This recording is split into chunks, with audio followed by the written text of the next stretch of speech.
أرجو توضيح اللاهوت والناسوت والفرق بينهما. كلمة لاهوت يعني الله، عرفنا كده. كلمة ناسوت يعني إنسان، فالإنسان يطلق عليه ناسوت، والله يطلق عليه لاهوت. إيه هو الله؟ الله ذات إلهية وعقل إلهي وروح إلهية، ملوش جسد. الله ذات وعقل وروح، ودي كل اللي بيؤمنوا بالله يؤمنوا بالثلاثة دول.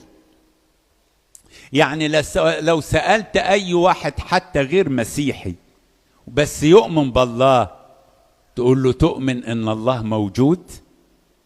هيرد عليك يقول لك إيه؟ واجد